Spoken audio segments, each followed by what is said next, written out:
একটু গবেষণা করলে বুঝতে পারবেন মুরগির ডিমের ভিতরে মুরগি বাঁচাইলে আমার আল্লাহ, আমার রব, আমার আল্লাহ, আমার আল্লাহ চার রঙের মশলা দিয়া, চার রঙের মশলা দিয়া যে কইরাছে তোর গঠন, চার রঙের মশলা দিয়া।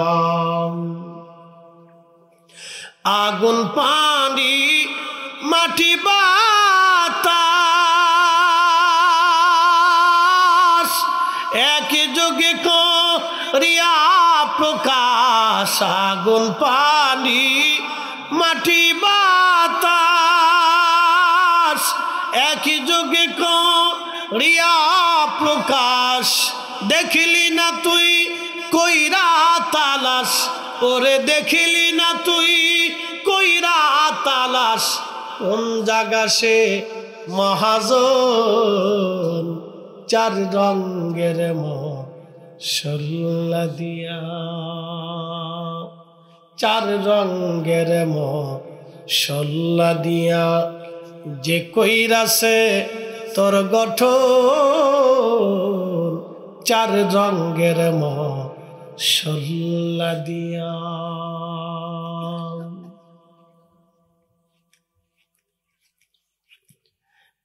এর পুষ্পরবাসী হযরত ঈসা রুহুল্লাহ ডাক দিলেন, আল্লাহর বান্দা 400 বছর ধরে তুমি পাথরের মধ্যে তুমি খাও কি? আল্লাহ তোমাকে খাওয়ায় কি?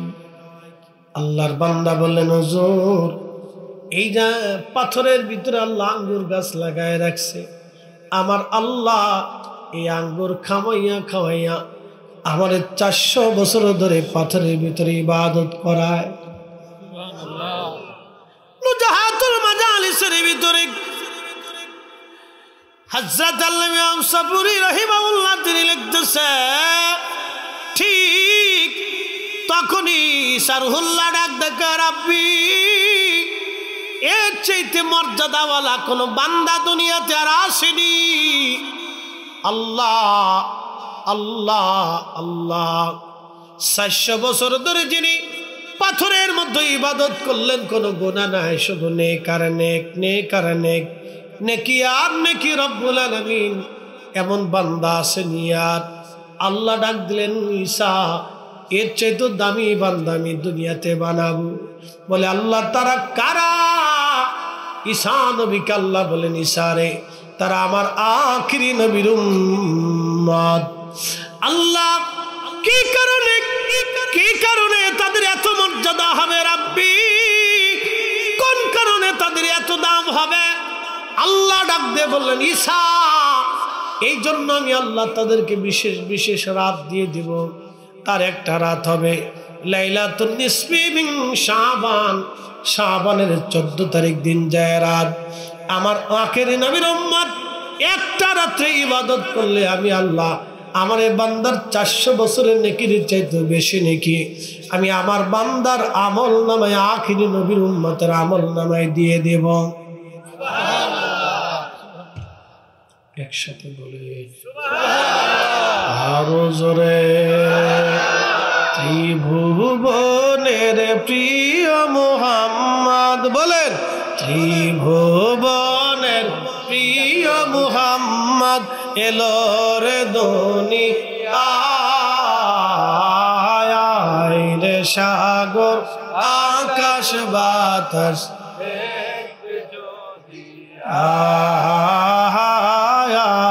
রে সাগর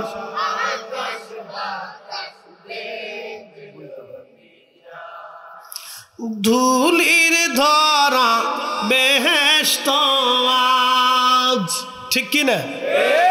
ধুলির ধরা বেহেশত আজ জয় করিল দিল রে লাজ।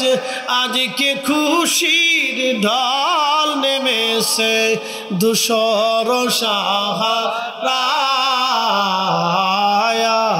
রে সাগর আকাশ বাতাস দেখবি যদি আহায় রে সাগর আকাশ বাতাস বিজদিয়ায়। শুধু আমার নবী আখেরি নবীর উম্মতের জন্য আমার রব আমার আল্লাহ এত মর্যাদা দিয়ে দিলেন। এক রাত বারাতের রাত আল্লাহ এই রাত্রে সব উম্মতকে মাফ করে দেয়, কিন্তু দুই শ্রেণীকে আল্লাহ মাফ করে না। এক নম্বর যারা মুশরিক, যারা পাথরের সামনে সেজদা দেয়, প্রতিমার সামনে মাথা নত করে, গাছের সামনে সেজদা দেয়, আল্লাহ ব্যতীত অন্য কাউকে খোদা মনে করে, স্রষ্টা মনে করে, আল্লাহর সাথে শরীক স্থাপন করে। আল্লাহর নবী বললেন, ইমাম নুরউদ্দিন হাইসামি মাজমুউজ জামায়াতের ভিতরে বিশুদ্ধ সনদে তিনি লেখেন, আল্লাহ সবাইরে মাফ করে, কিন্তু মুশরিক আও মুশাহিদ এবং দুই নম্বরে যারা হিংসুটে হিংসা করে, হিংসা জোরে বলেন কি, আরো জোরে, জোর হয় না কেন, জোরসে বলো। এই এক কারণে বাঙালি পিছিয়ে পড়ে রয়েছে। আমি সারা জীবনের আমার যত গবেষণা দেখছি শুধু হিংসা। বাঙালিদের আর কোনো দোষ নেই, এরা কাজ করে ভালো, কর্মটা আছে ভালো, শুধু হিংসা।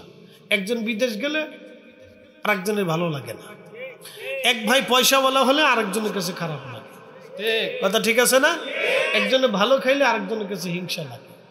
এক দোকানদার ভালো বিক্রি করলে পাশের দোকানদার হিংসা করে, এক গাড়ি চালক ভালো রুজি করলে আরেকজনে হিংসা করে। এই শুধু হিংসার কারণে এ জাতির পরিবর্তন হইল না, তকদিরের পরিবর্তন হয় নাই, শুধু হিংসা, শুধু হিংসা। এই বাঙালি জাতির ভিতরে শুধু হিংসা, এই কারণে এদের তকদিরের পরিবর্তন হলো না। বিরাট বড় হিংসা, হিংসার কারণে কেউ ভালো কাজ করতে পারে, বিরাট হিংসা, অনেক বড় হিংসা। আপনি চলে যান ইউরোপে, পাবেন না হিংসা। তারা কাজ করে সময় পায় না, একজন আরেকজনের পিছনে লাগে না। চার দোকানে বসলে এ জাতি শুধু সমালোচনা করতে থাকে, আলোচনা সমালোচনা, বাপ রে বাপ। মনে হয় যে বিশিষ্ট রাজনীতিবিদ, ইসলামিক চিন্তাবিদ, এরপরে মুফতি আজম, সাইকুল হাদিস সব চার দোকানে বসে থাকে। অর্থনীতিবিদ, একবারে বুজুর্গ, সুফি সাধক, শাহ সুফি, কি কথা নাম দিছি শাহ সুফি, তার জীবনে কোনো গুণা নাই, খালি সবার সমালোচনা করতে থাকে। একমাত্র সে বোঝে আমি ছাড়া সব বেঠিক, আমি একা ঠিক আছি। এ জাতির ভাগ্যের পরিবর্তন হলো শুধু হিংসার কারণে। আল্লাহর নবী বলেন, উম্মত সবার ক্ষমা হয়, কিন্তু মুশাহিদ হিংসুটের বরাতের রাত্রে কোনো মুক্তি নাই, ক্ষমা নাই, আল্লাহ তারে মাফ করে না। হিংসা, এই জন্য হিংসা থেকে আমাদেরকে বের হয়ে আসতে হবে। কেউ যদি ভালো খায় তাহলে আপনি দোয়া করেন যে আল্লাহ তুমি তারে ভালো রিজিক দিছো, আমারও রিজিক দাও। কারো জমিনে যদি ভালো ধান হয় তাহলে আপনি তার জন্য দোয়া করেন, আল্লাহ তুমি তারে ভালো ধান দিছো, তুমি আমারও ভালো ধান দাও। কি কথা ঠিক আছে না ভাই? দোয়া করেন, দোয়া করেন, হিংসা করেন। হিংসা থেকে বের হয়ে আসতে হবে, সবাইকে হিংসা থেকে বের হয়ে আসতে হবে। এই যে হিংসার রাজনীতি শুরু হয়েছে, আজও পর্যন্ত যায়নি। রাজনীতির ভিতরে হিংসা, ধর্মীয়গতভাবে হিংসা, বিরাট বড় হিংসা, হিংসা হিংসি চলতেছে। ফিরালির ভিতরে হিংসা, গাড়ি চালকদের হিংসা, ব্যবসায়িকদের হিংসা, শ্রমিকদের হিংসা, কৃষকদের হিংসা, গ্রামে গ্রামে হিংসা, পাড়ায় পাড়ায় হিংসা, ভাই বোনে হিংসা, ভাইয়ে ভাইয়ে হিংসা, আত্মীয় স্বজনে হিংসা। কথা কর না, বোঝা গেল বরাতের রাত্রে ক্ষমা পাওয়ার লোক খুব কম আছে। কথা কর না, বোঝা গেল বরাতের রাত্রে ক্ষমা পাওয়ার লোক খুব কম আছে হিংসুটার কারণে। হিংসা, জোরে বলেন কি? হিংসা, আরো জোরে বলেন কি? হিংসা, হিংসা, হিংসা। এই কারণে কত উম্মতের ক্ষমা হবে না। আর মহিলাদের কথা কই তো লাভ নেই, এরা বিরাট বড় বুজুর্গ, একবারে সমাপর আবু আবুসরির মতো। এর কোনো অপরাধ নাই, কোনো দোষ টোষ নাই। তিন ভাই একসাথে 25 বছর কাটালে ঝগড়া হলো না, বিয়ে করার পরে যুদ্ধ লেগেছে, বিরাট যুদ্ধ, বাপরে বাপ। একজন আরেকজনের চেহারা দেখে না, জানাজাও যাবার চায় না, খবরের পাশেও যায় না। এই জন্য মহিলারা সব রাবিয়া বসরে, আমি তাকে দোষ টোষ দিব না। এই ভিডিও শুনবে তো, এখানে একজন তাদের দোষ টোষ দেওয়ার দরকার নাই। তারা খুব নিষ্পাপ ভালো লোক, আল্লাহ তাদেরকে ভালো রাখুক, আমরা দোয়া করি। ঠিক আছে না? দোয়া করি আল্লাহ তাদেরকে ভালো রাখুক। সব রাবিয়া মুসলিম, কোনো অপরাধ নেই, কোনো অপরাধ নেই। শুধু অপরাধ হলে ফান খাওয়ার বেডি, যে ফান খায় আর খালি গ্রাম করে ঘুরে বেড়ায়, আর খালি এই বেডির সাথে এই বেডি, ওই বেডির সাথে ওই বেডি, ওই পাড়া ওই পাড়া, ওই পাড়া ওই পাড়া, দুনিয়ার কিসে গাইতে থাকে। হিংসা, খুব মারাত্মক হিংসা। মহিলাদের হিংসা এতই পরিমাণে যে একজন ভালো একটা শাড়ি পরলেও হিংসা করে। কি কথা ঠিক আছে না ভাই? খালি হিংসা। যদি আপনি আপনার বউয়ের সামনে অন্য বেডির প্রশংসা করেন তো আপনার জান শেষ।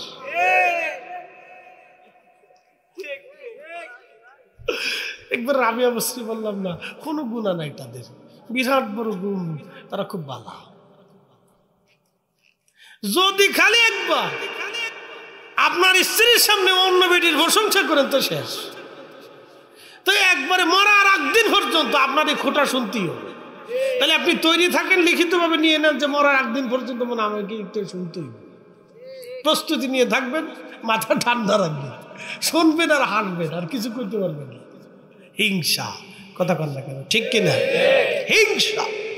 আল্লাহ হিংসার কারণে এই বারাতের রাত্রে কত মানুষকে আল্লাহ মাফ করবে না, তার হিসাব নেই।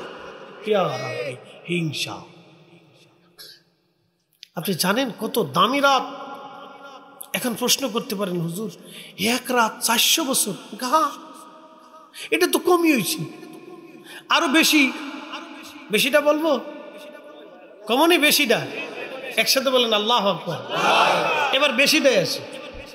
ঈসা আলাইহিস সালামকে আল্লাহ এক রাতের এত দাম, বাকিটা তো পড়ে রয়েছে। আল্লাহু আকবার। না না, আরো জোরে। এটা কি আমাদের গুণে না নবীর গুণে? আমাদের গুণে না নবীর গুণে? আমাদের গুণে না নবীর গুণে? নবীর কারণে এই মর্যাদা আমাদের, অথচ নবীর মর্যাদা বুঝলাম না। কথা কন না কে? নবীর শান ইজ্জত আজমতে গেলে অনেকের শরীরে চুলকানি আসে, অ্যালার্জি ব্যারাম আছে। কারণ কি? বুঝতে হবে তার শরীরে চুলকানি না, তার ইমানের চুলকানি। পৃথিবীর সবচেয়ে বড় ব্যাধি হলো এই ব্যাধিটা। এই ব্যাধি থেকে জাহান্নাম পর্যন্ত নিয়ে যাবে। আহা, কত কঠিন হবে হাসর। একটা মারাত্মক ব্যাধি এটা। এর উপর পুরবাসী মনোযোগ দিয়ে কথাগুলি শুনে যাবেন। আজ 400 বছরের হিসাব দিলেন, এবার আর একটু বাড়াই হিসাব বলে দিয়ে যাই। ঈসা নবী বললেন, আল্লাহ এক রাতের এত দাম যদি হয়, বাকি রাতের বাকি মর্যাদার কথা তো এখনো বলোই নাই। আল্লাহ তাহলে আমার ওই নবীর উম্মত বানাও। আল্লাহ আমার ওই নবীর উম্মত বানাও। হযরত ঈসা নবীর দোয়া আমার আল্লাহ কবুল করে নিয়ে বলেন, হ্যাঁ ঈসা, তোমাকে ওই নবীর উম্মত বানাই দিলাম। কিয়ামতের ময়দানের আগে তুমি আসবা পৃথিবীতে। ইমাম মাহদী যখন দুনিয়াতে আসবে, তাকে সাহায্য করার জন্য আল্লাহ আসমান থেকে, চতুর্থ আসমান থেকে আমার আল্লাহ ঈসা নবীকে 2 ফেরেশতার কাঁধে ভর দেওয়ায় ঈসাকে নামাবে। বর্তমান সিরিয়া নাম, আগে নাম ছিল শাম।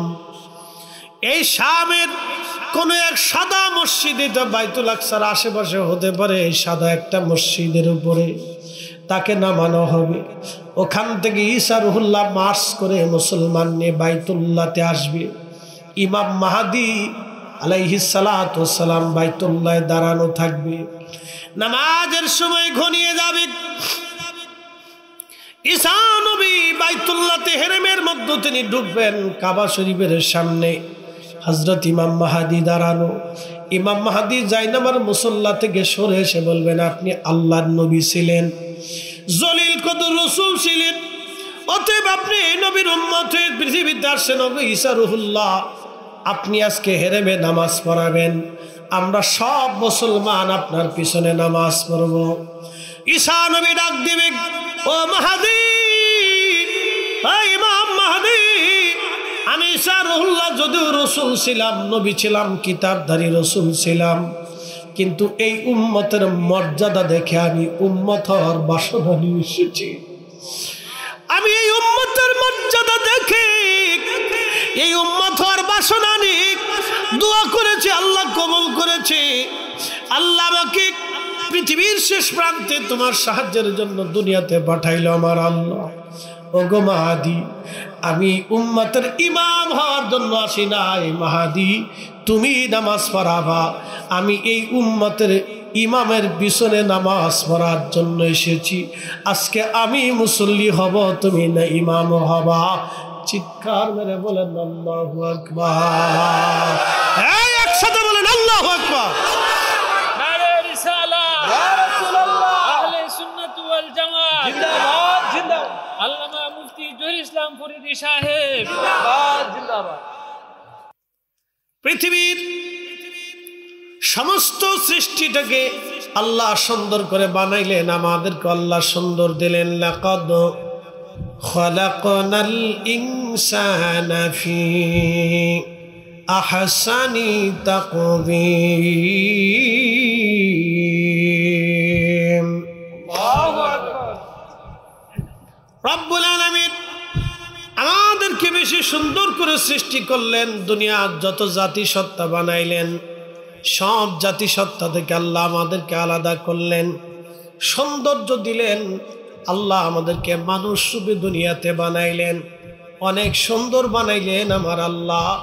আমার আল্লাহ বললেন, সুন্দর অবয়ব দিয়া আমি মানব জাতিকে সৃষ্টি করলাম। আদম আলাইহিস সালামকে যখন আল্লাহ বানাইতেছিলেন, তখন আমার আল্লাহ নিজের কুদরতি হাত দিয়া হযরত আদমের স্ট্রাকচার আল্লাহ তৈরি করেছেন। আদমের এই সুন্দর অবয়ব দেহ আমার আল্লাহ নিজের হাতে গঠন করেছেন। একবার জোরে বলা যাবে কে মারহাবা। আমাদের এই গঠন কার পছন্দ? একসাথে বলেন, আরো জোরে। আমাদের এই গঠন প্রণালী কার পছন্দ? আমার এই হাত, এই নখ, চোখ, কান, নাক, পা, দেহ, অঙ্গ প্রত্যঙ্গ সব আল্লাহর পছন্দ। আল্লাহ নিজের কুদরতি হাতে এটা গঠন করছে। নিজের কুদরতি হাতে আল্লাহ রাব্বুল আলামিন এগুলি তৈরি করছেন, আমাদেরকে গঠন করছে। করে এই জন্য বলছে লাকাদ খালাকনাল ইনসানা ফি আহসানি তাকবীর। তোমাদেরকে সুন্দর অবয়ব দিয়ে আমি আল্লাহ সৃষ্টি করেছি। রব্বুল আলামিন আমাদের সৌন্দর্য দিলেন। এই সৌন্দর্য আমার রব আমাদেরকে আল্লাহ দিলেন। আপনি ছোট্টকালে একরকম ছিলেন, যত বয়স হয় আপনার ভিন্নতা আসতে লাগলো, আপনার চেহারার ভিন্নতা আসে, আপনার স্বাস্থ্যের ভিন্নতা আসে। যত দিন যায় যত দিন যায় যত দিন যায় যত দিন যায় যত দিন যায় যত দিন যেতে লাগলো, আপনি তত দিন যেতে লাগলো, যত দিন যেতে লাগলো, যত দিন যেতে লাগলো, তত আপনার পরিবর্তন আসতে লাগলো, চেঞ্জ হতে লাগলো, পরিবর্তন আসতে লাগলো, চেঞ্জ হতে লাগলো। যত দিন যায় আপনার পরিবর্তন হয়, চেঞ্জ হয়। একসময় আপনি বৃদ্ধ হয়ে গেলেন। আল্লাহ আল্লাহ, তার মানে অর্থ হলো আমাদের বডি, চেহারা, স্বাস্থ্য আমাদের নিয়ন্ত্রণে নাই। এই সব কিছু আমার রব আমার আল্লাহর নিয়ন্ত্রণে। কথা বলেন ঠিক কিনা? এর পুষ্পবাসী মনোযোগ দিয়ে শুনে যাবেন। যেহেতু এশার নামাজের পরপরই আমার সময়, আমার সময় এসে গেছে, আপনারাও এসে গেছেন।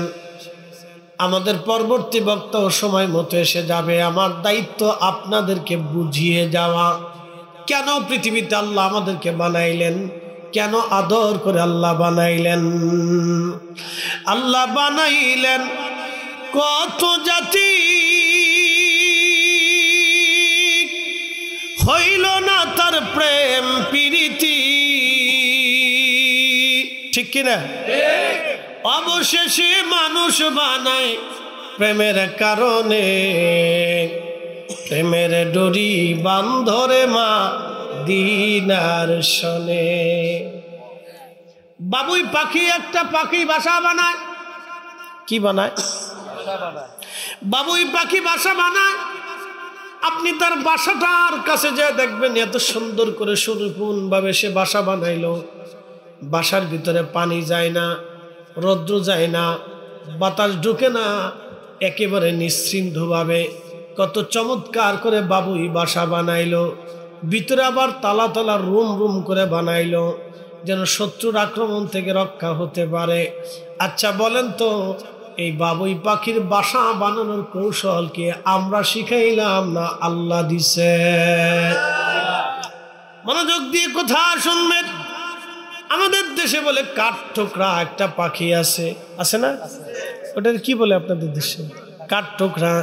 আচ্ছা, কাঠ ঠোকরার মুখের মধ্যে দেখবেন কত শক্ত মজবুত, সে টুকরায় টুকরায় কাঠ ছিদ্র করে। আপনি বুঝেন তো তার মুখের এই কাঠ ঠোকরার এই মুখের উপরে যে শক্ত একেবারে হাড় মজবুত, যেটা একবারে আঘাত করে করে করে করে গাছ ফুটা করে ফেলে, এটারে এই শক্ত করে বানাইয়া এই পাখার বাসা বানানোর মতো কৌশল এই মিস্ত্রি আমরা বানাইছি না আল্লাহ বানাইছে? একসাথে বলেন আল্লাহু আকবার। আমরা কেউ বানাই নেই, তারা আল্লাহ বানাই দিছে। এই মেধাটা আল্লাহ তারে দিছে। একটা মুরগি ডিমের উপরে 22 দিন তা দেয়, 22 দিন পর্যন্ত ডিমের উপরে বসে থাকে। এই সময় সে পর্যাপ্ত পানি খায় না, খাবার খায় না, ডিমের উপরে ভাই মুরগিটা বসে থাকে। এখন প্রশ্ন করি, জবাব দেবেন। ডিমের উপরে মুরগিটা বসে থাকে 22 দিন, তার বাচ্চা ফুটাইতে হবে, বাচ্চা লালন পালন করতে হবে, বাচ্চারে খাওয়াইতে হবে। এই বিদ্যা আমরা দিছি না আল্লাহ দিছে? আল্লাহ আল্লাহ আল্লাহ। এই জন্য আল্লাহ বললেন ফাবি আইয়ি আলা'i রাব্বিকুমা তুকাযযিবান।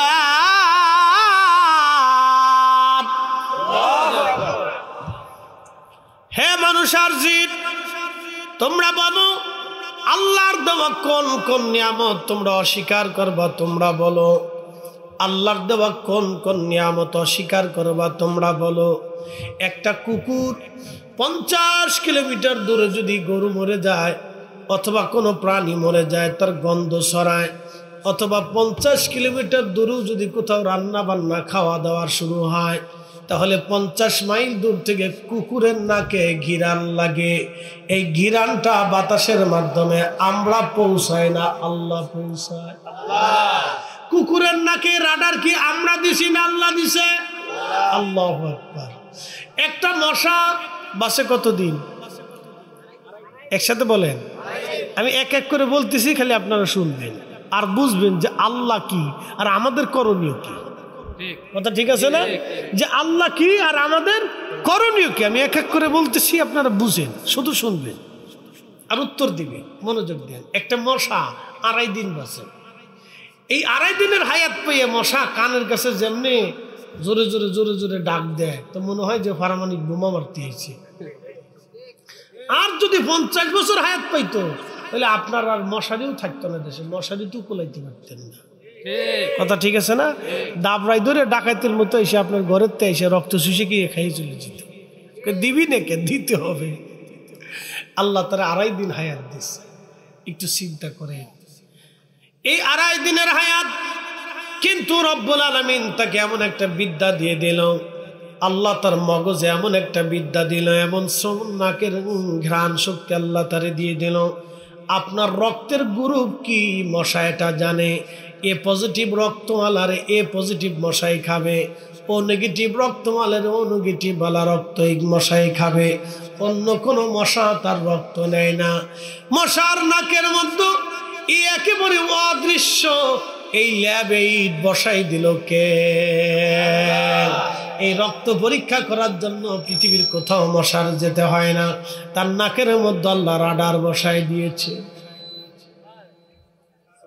একসাথে বলবেন আল্লাহু আকবার।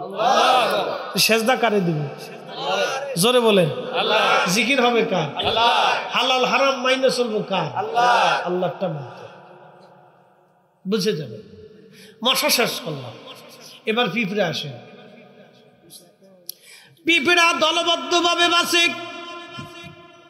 পিঁপড়ার যে রানী আছে, পিঁপড়ার পুরুষরা ঘরের মধ্যে থাকে, আর পিঁপড়া মহিলা পিঁপড়ারা সারা দেশ ভরে খাবার জোগাড় করে বাইদে গোষ্ঠীর মতো। মারহাবা বলবেন না? বাইদে চিনছেন নি আপনারা? আপনাদের সিলেটে কি বলে? ইতা হয় বাসনা বাইদে না নি? আচ্ছা ঠিক আছে, ওই তো ইনশাল্লাহ। তো বাইদ্যা আমাদের ফরিদপুরেও কে বাইদ্যা। তো এই বাদিয়ারা দেখবেন পুরুষটা অনেক সময় ঘরের মধ্যে থেকে বেটিরা কাজ করে বেড়ায়। তো পিঁপড়ার মহিলারা সারা দেশ ভরে খাবার জোগাড় করে, আর পুরুষটা ঘরের ভিতরে থাকে। কি আল্লাহর কৌশল! ইয়া রাব্বি। মহিলারা রাজা, বেটারা প্রজা। এই জন্য আমাদের দেশে মুসলমান জাতির ভিতরে আল্লাহ পুরুষদেরকে রাজা বানাইছে, নারীদেরকে রানী বানাইছে। রানী যদি রাজা হইতে চায় আর রাজা যদি রানী হয়ে যায়, তাহলে বুঝবেন যে এই দেশে আর শান্তি নেই, দেশ শেষ। আবার বলি, রাজা যদি রানী হয় আর রানী যদি রাজা হয়, তাহলে বুঝবেন দেশ শেষ, সমাজ শেষ, রাষ্ট্র শেষ, সংসারও শেষ। আল্লাহর নবী বলেন, উম্মত তোমরা শুনে নাও কিয়ামত কবে হবে? বলে যখন দেখবা পুরুষরা নারীর আনুগত্য করে, স্বামীরা স্ত্রীর আনুগত্য করে, স্ত্রীরা স্বামীরে ধমক দিয়ে বসায় রাখে, স্ত্রী যা বলবে স্বামী সেইভাবে ভিসে ভিসে ঘুরে, স্ত্রী মার্কেট করে আর স্বামী ভ্যানিটি ব্যাগ নিয়ে ভিস ভিস ঘুরে। কথা বুঝেন নাই? সাচ্চা সাচ্চা কথা। আল্লাহর নবী বললেন তখন তুমি কিয়ামতের অপেক্ষা করো। নারীরা মার্কেট করবে, পুরুষরা ফিস ফিস বেনিফিট ব্যাগ নিয়ে ম্যাডামের ফিসে থাকবে হোম মিনিস্টার। মিনিস্টারের নাম কি? Home minister.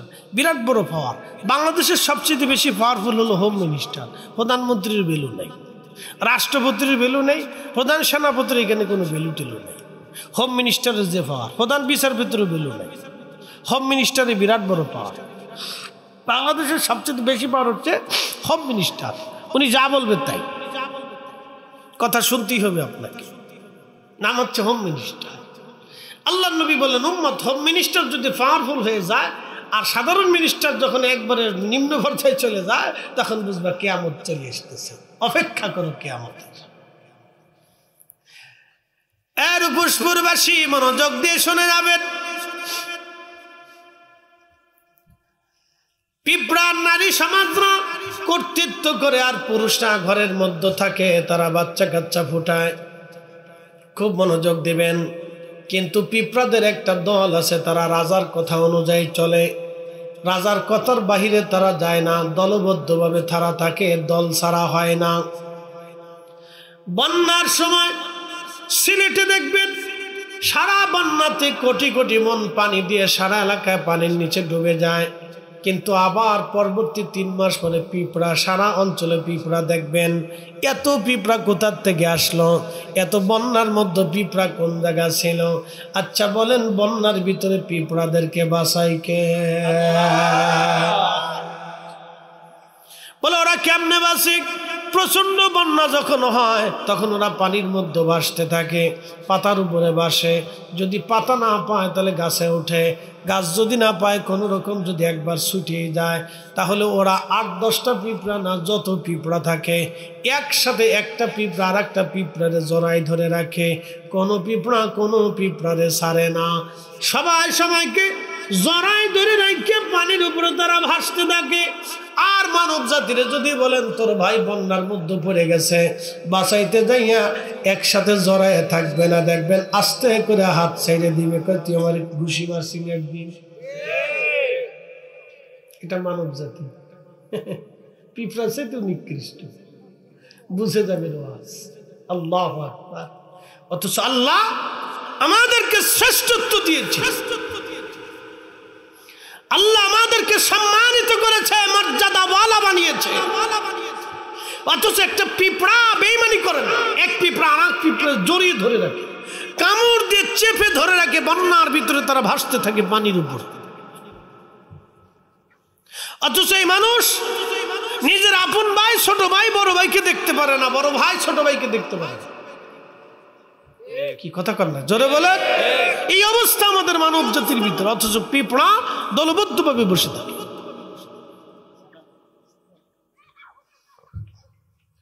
আর পুষ্পুরবাসী মনোযোগ দিবেন। পিঁপড়ার গল্প শোনাইলাম, মশার কাহিনী শোনাইলাম। বন্ধু আমার, এক একটা প্রাণী এরকম আল্লাহ আমাদেরকে, প্রত্যেকটা প্রাণীর ভিতরে আল্লাহ গুণাবলী দিয়েছেন। প্রত্যেকটা প্রাণীর মধ্যে আল্লাহ গুণাবলী দিয়েছেন, গুণ দিয়ে দিয়েছেন, ভালোবাসা দিয়েছেন। আহা, মনোযোগ দিয়ে শুনবেন। আপনারা দেখেন ব্যাঙ যখন ডাকে তখন বুঝবেন আল্লাহর আকাশ থেকে বৃষ্টি আসবে। কারণ ব্যাঙ যখন ডাকে তখন শুধু ব্যাঙ ডাকে না, সে আল্লাহকে বলতে থাকে, ইয়া রব, আপনি আমার মাখলুক বানাইছেন, পানি কেন দিবেন না, পানি দেন। খুব মনোযোগ দেন। হুজুর দলিল কি? হ্যাঁ, দলিল দিয়ে যায়। ব্যাঙ যখন ডাকে বুঝবেন আল্লাহর আকাশ থেকে বৃষ্টি আসবে। এর উপস্পুরের মুসলমান, আপনি ভাবেন শুধু আপনি কান্নাকাটি করেন, আমার আল্লাহর না, আল্লাহ সৃষ্টি ব্যাঙ ডাকাডাকি করে। দেখবেন আপনার ওই যে ব্যাঙের কথা বলছিলাম, এরকম প্রত্যেকটা প্রাণীর কথা আমি আপনাদেরকে শোনাই দিয়ে যাই। বলে হুজুর কেন শোনাইতেছেন? এখান থেকে অনেক কিছু শিখার আমাদের আছে।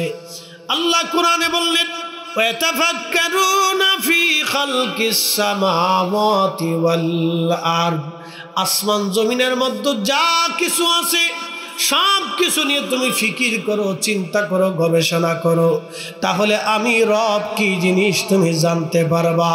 চিৎকার মেরে জোরে বলেন আল্লাহু আকবার। কখনো তোমাকে যদি ভুলি, হেদায়েতের আলো জেনে নিয় কাছে তুলি, ঠাই দিও প্রিয়তম অগ, ঠাই দিও প্রিয়তম অগ মহিয়ান, তুমি রহমান, তুমি মেহেরবান।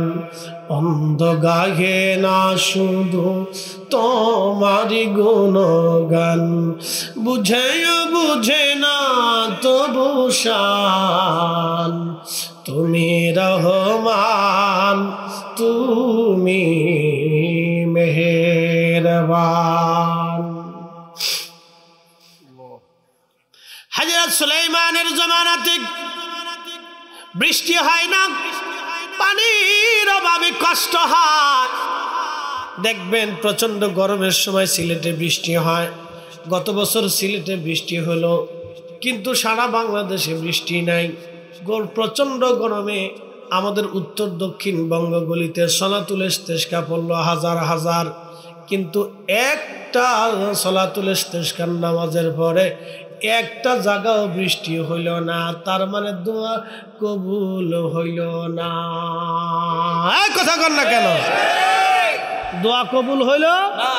হাজার হাজার নামাজ পড়েছে, কবুল হয়নি। তার মানে অর্থ হলো আমাদের হাতের ভিতরে ময়লা জমে গেছে। আমাদের হাতের ভিতরে কি জমে গেছে? ময়লা জমে গেছে। দেখেন ব্যাঙে কেমনে দোয়া করে। আজকে ব্যাঙের দোয়া আসে কেন? ইয়া আল্লাহ। ইমাম ইবনে কাসির আল বিদায়া ওয়ান নিহার মধ্যে লিখতেছেন, সুলাইমানের উম্মতরা ডাক দিয়ে বলল, হুজুর বৃষ্টির অভাবে আমাদের কষ্ট হয়, নবী গো বৃষ্টির বড় দরকার, পানির বড় দরকার, আমাদের কষ্ট হয়। সুলাইমান আলাইহিস সালাম বললেন, তাহলে এক কাজ করো, বৃষ্টি যেহেতু লাগবে তাহলে তোমরা বৃষ্টির জন্য আসো, আমরা একসাথে সালাতুল ইস্তিসকা পড়ি। সালাতুল ইস্তিসকার নামাজ পড়ি। সমস্ত উম্মত নিয়ে সুলাইমান আলাইহিস সালাম রওনা করলেন। কিছু দূর যাওয়ার পরে সুলাইমান নবী দেখতেছে একটা ব্যাঙ তার নিচের দুই পায়ের উপরে ভর দিয়ে সামনের দুইটা পা বলেন আর হাত বলেন, এই ব্যাঙ ওই হাত দুইটা আসমানে বাড়াই দিয়ে আল্লাহর দরবারে কাঁদে আর বলে, আল্লাহ আল্লাহ, মাখলুক বানাইছো, ব্যাঙ বানাইছো, পানি ছাড়া তো বাঁচতে পারি না। আল্লাহ আল্লাহ, মাখলুক বানাইছো, পানি ছাড়া আমাদের কষ্ট হয়। আল্লাহ বৃষ্টির অভাবে পানি না থাকায় কষ্ট হইতেছে। আল্লাহ আমি ব্যাং দোয়া করি তুমি বৃষ্টি দিয়ে দাও, আল্লাহ পানি দাও, আল্লাহ পানি দাও, আল্লাহ পানি দাও। সুবহানাল্লাহ, একসাথে বলেন আরো জোরে। দোয়া করে কে? এই বলা পান, তোরা ব্যাং মারিস না কিন্তু, ঠিক আছে? গিরগিটি ফিটাইতাম, গিরগিটি মারবা, কিন্তু ব্যাং ফিটাইতা না। ব্যাং আল্লাহর বাধ্য প্রাণী। একসাথে বলেন মারহাবা। ব্যাং আল্লাহর কি? বাধ্য প্রাণী। ব্যাং মারবেন না কিন্তু কখনো। ব্যাং এক আল্লাহর বাধ্য প্রাণী। বলে ব্যাং আল্লাহর বাধ্য প্রাণী কেমন? হযরতে ইব্রাহিম খলিলুল্লাহকে আগুনের মধ্যে ফালানোর পরে ব্যাং আস্তে করে পিছুটা ঘুরাইয়া ছোট ছোট করে পেশাব সারে। আল্লাহ ডাক দিলেন, ব্যাং পেশাব করো কেন? ব্যাং বলে ইয়া রাব্বি, ইব্রাহিমের আগুন নিবাই। আল্লাহ ডাক দিল, রে ব্যাং তোর পেশাবে কি আগুন আর নিবেনি? ব্যাং বলে হা রাব্বি, আমিও জানি আমার এই সামান্য পেশাবে এত বড় আগুন নিভবে না। 2 মাইল দূর থেকে যে আগুনের কাছে যাওয়া যায় না, আমার এই ছোট্ট সামান্য পেশাবে কি করে সে আগুন নিভবে? তবে রব্বুল আলামিন কিয়ামতের কঠিন ময়দানে কোটি কোটি মাখলুকের ভিড়ে তুমি যেই দিন আমাকে ডাক দিয়ে বলবা, ব্যাং আমার খলিলকে যখন আগুনের মধ্যে ফালাইছিল তখন তোমার করণীয় কি, কি ভূমিকা ছিল তোমার? তখন আমি বলবো, ইয়া রাব, আমি আমার সামান্য পেশাব ছেড়ে দিয়ে আল্লাহ আমি ইব্রাহিমের আগুন নিবানোর চেষ্টা করেছিলাম। আমার আল্লাহ খুশি হয়ে ডাক দিয়ে বলল, ব্যাং যা তোর পেশাব আমি পাক বানাই দিলাম। আমার উম্মতের শরীরে পেশাব যদি তুই কখনো ছেড়ে দিস, আমার উম্মতের শরীর আমার বান্দার শরীর অপবিত্র হবে না, নাপাক হবে না। একবার জোরে বলা যাবে কি মারহাবা? ব্যাং জোরে বলে কিতা তো না শুনছনি তোমরা? ব্যাং ফিটাইতা না, মারহাবা কোকা। ব্যাং মারা যাবে?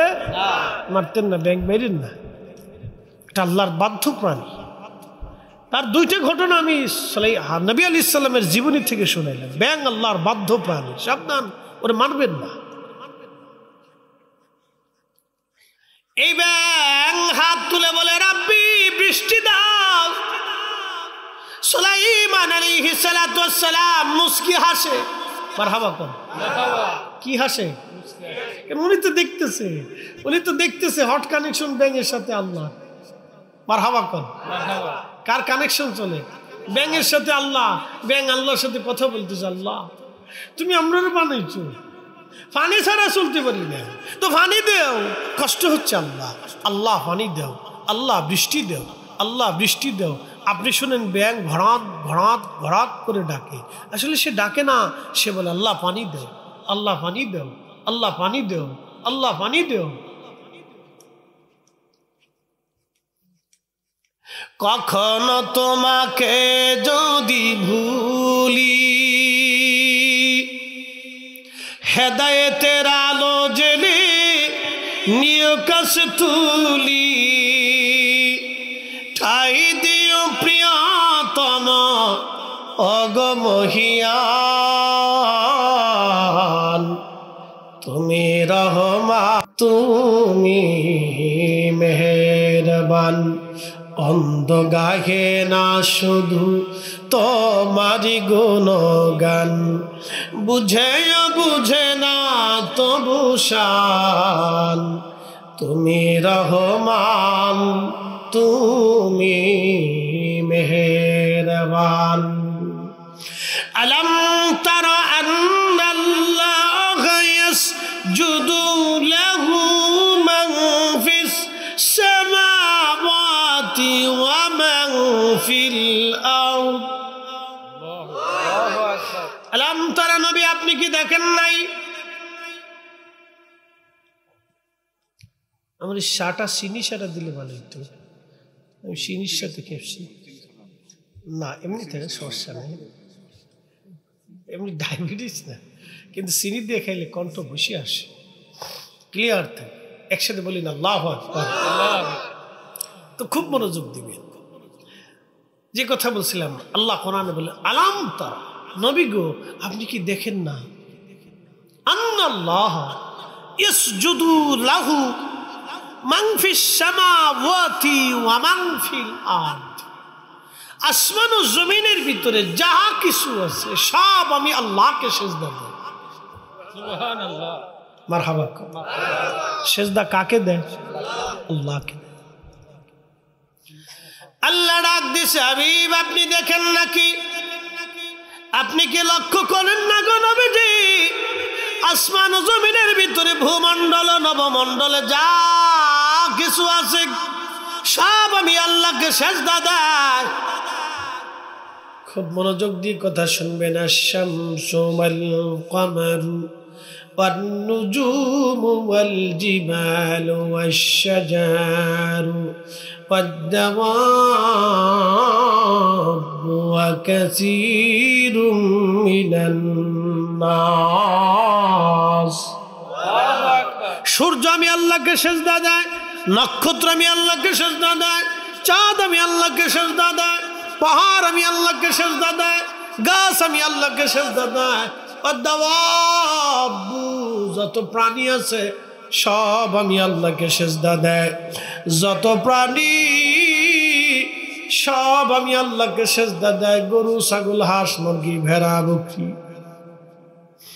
বন্য প্রাণী গৃহপালিত প্রাণী, জঙ্গলে অধিবাসী বাহিরের অধিবাসী সব প্রাণীগুলি আল্লাহকে সিজদা দেয়, সব প্রাণী আমি আল্লাহকে সিজদা দেয়। নবী ওয়া কাসীরুম মিনান নাস, কিছু সংখ্যক মানুষ আমাকে সিজদা দেয়, সব মানুষ আমি আল্লাহকে সিজদা দেয় না। কিছু মানুষ পাথরের সামনে সিজদা দেয়, প্রতিমার সামনে সিজদা দেয়, সূর্যের সামনে সিজদা দেয়, সমুদ্রের সামনে সিজদা দেয়, গাছের সামনে সিজদা দেয়, পাহাড়ের সামনে সিজদা দেয়। সে যে পাথরের সামনে সিজদা দিল ওই পাথর আল্লাহকে সিজদা দেয়, সে আগুনের সামনে সিজদা দিল ওই আগুনও আল্লাহকে সিজদা দেয়,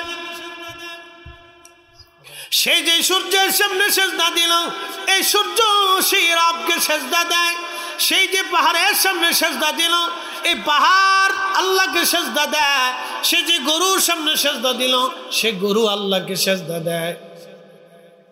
শুধু বলবেন আল্লাহু আকবার। এই সব মাখলুক সিজদা দেয় কাকে? আমরা সিজদা দেব কাকে? আল্লাহকে। বুঝে যাবেন বন্ধু, এই জন্য নামাজ নামাজ নামাজ নামাজ। এই ওয়াজের পরে আজকে থেকে নিয়ত করে যাবেন, ইয়া রব আর কখনো তোমার সিজদা বাদ দেব না। আহা, একটা ব্যাঙ আল্লাহরে ডাকে, আল্লাহ পানি দাও পানি দাও পানি দাও। সুলাইমান নবী মুস্কি হাসি দিয়ে বললেন, উম্মতরা ফিরে চলো, আমাদের সালাতুল ইস্তিসকার নামাজ পড়া লাগবে না। বলে কেন হুজুর? বলে যেই জন্য নামাজ পড়তে যাব তো বৃষ্টির জন্য। বলে হা, তো বৃষ্টি আসলেই তো সারে। বলে হুজুর নামাজ পড়লাম না, দোয়া করলাম না, কেমনে বৃষ্টি হবে? বলে ও আমার উম্মতেরা, তোমাদের দোয়া করার আগে আমি দেখতেছি একটা ব্যাঙ দুই হাত বাড়াইয়া আল্লাহর দরবারে হাত তুলে কাঁদতেছে বৃষ্টির জন্যে। আজকে আল্লাহ ব্যাঙের দোয়া কবুল করে নিয়েছে, ব্যাঙের কারণে আজ বৃষ্টি হবে। অতএব তোমরা চলো, দোয়া করা লাগবে না আর নামাজও পড়া লাগবে না, আমরা সালাতুল ইস্তিসকার আর প্রয়োজন হবে না। আমরা যেই জন্য নামাজ পড়বো সে কাজ ব্যাঙে সেরে দিয়েছে। তোমরা চলো। একবার জোরে বলা যাবে কি মারহাবা? আল্লাহু আকবার। ব্যাঙ দোয়া করে কার কাছে? আল্লাহর কাছে। আমরা করব কার কাছে? আমরা করি কার কাছে? তো ওরা কারা যারা দোয়া বন্ধ করার জন্য উঠে পড়ে লাগলো? ওরা কারা? কি কথা বল না, জোরে বলেন। ওরা কারা যারা আজকে দোয়ার উপরে বেদাতের তবকা দিয়ে সিলমোহর মারিয়া সমাজ থেকে মুসলমানদের দোয়া কেড়ে নিতে চাচ্ছে? ওরা কারা? যারা মুসলমানের এই বড় ইবাদত আল্লাহর সাথে কথা বলা, দোয়া মানে আল্লাহর সাথে কথা বলা। বান্দা যখন হাজত কার কাছে কোয়া? আল্লাহর কাছে। আল্লাহ আপনি দেন, আল্লাহ আপনি আমাকে দেন। আমি তো ভিখারি, কথা ঠিক আছে না? আমরা কি ভিখারি না? আমরা সবাই আল্লাহর দরবারে ভিখারি, তা আমরা চাবো তো আল্লাহর কাছে। তো বান্দা তো বিনয় বিনয় বিনয় বিনয় আল্লাহর কাছে চায়, আর আল্লাহ খুশি হয় বান্দা চা। যত চাবি তত দিব, যত চাবি তত পাবি, যত চাবি তত পাবি, যত চাবি তত পাবি। ব্যাঙে চাইয়া বৃষ্টি নামাইলো, আর আমরা চাইলে বেদাত হয়, আমরা হাত বাড়াইলে বেদাত হয়। একা করলেও একা করাই ভালো, জমাতে করলে বেদাত হয়। আরে আল্লাহর দরবারে হাত বাড়াই একা দোয়া করলে যদি দোয়া হয়, তাহলে জমাতে করলে দোয়া হয়। দেশে শয়তান বিরাট উপরে ভর করছে। এই যে কয়েকদিন পরে আগামীকালকে বরাতের রাত আসতেছে না? কিসের রাত আসে? বারাতের রাত। দেখবেন এই বহু শয়তান বাপরে বাপ উঁচু করে লাগছে, মসজিদ ঠেলা মেরে দাও, বন্ধ করে দাও, এ রাত্রে কিচ্ছু নাই, সব বেদাত। শয়তানের চিন্তা করে 1450 বছর আমি যা পারি নেই, ওরা টুপি মাথায় দিয়ে কাজ সেরে ফেলছে।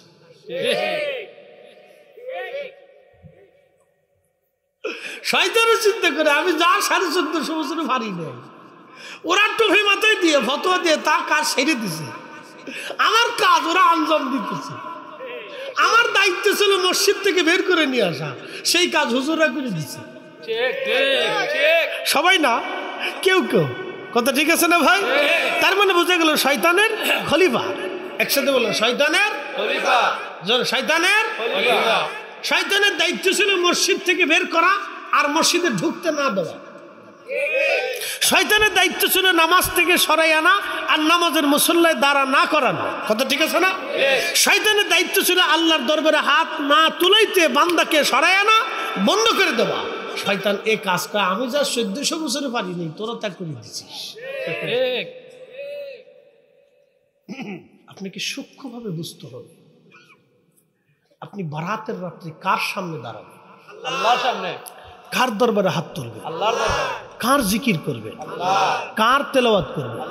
আল্লাহর কোরআনের তেলাওয়াত করবেন। কার দুরূদ পড়বেন? নবীর দুরূদ। কথা ঠিক আছে না? এখানে সে ফতোয়া মেরে সিল মেরে বন্ধ করে দিচ্ছে। আহা, কত মুসলমানই রাত্রে ঘুমাবে। শয়তান হাসবে আর করবে, আহা কার ছেড়ে দিচ্ছে, কার ছেড়ে দিচ্ছে। অথচ রব্বুল আলামিন কোরআনে বললেন, ফামান ইয়ামাল মিসকালা যাররাতিন খায়রান ইয়ারা ওয়া মান ইয়ামাল মিসকালা যাররাতিন শাররান ইয়ারা। অনুপরিমাণ খালি চোখে যেটা দেখা যায় না, অনুপরিমাণ খালি চোখে যেটা দেখা যায় না, সেই সামান্য পরিমাণ ইবাদত তুমি যদি করো, আমি আল্লাহ তারও বেনিফিট তোমাকে দিয়ে দেব। এবং অনুপরিমাণ গুনার কাজ যদি করো, আমি আল্লাহ তারও প্রতিদান তোমাকে দিয়ে দেব। এই জন্য আমাদের বক্তব্য হলো, নেকের কাজ যত ছোট হোক ছাড়ব না, গুনার কাজ যত ছোট হোক করব না। ঠিক কিনা? নেকের কাজ যত ছোট হোক ছাড়ব না, গুনার কাজ যত ছোট হোক করব না। মুসা আলাইহিস সালাম, হযরত ঈসা রূহুল্লাহ আলাইহিস সালাম একদিন পাহাড়ের পাশ দিয়ে যাচ্ছেন।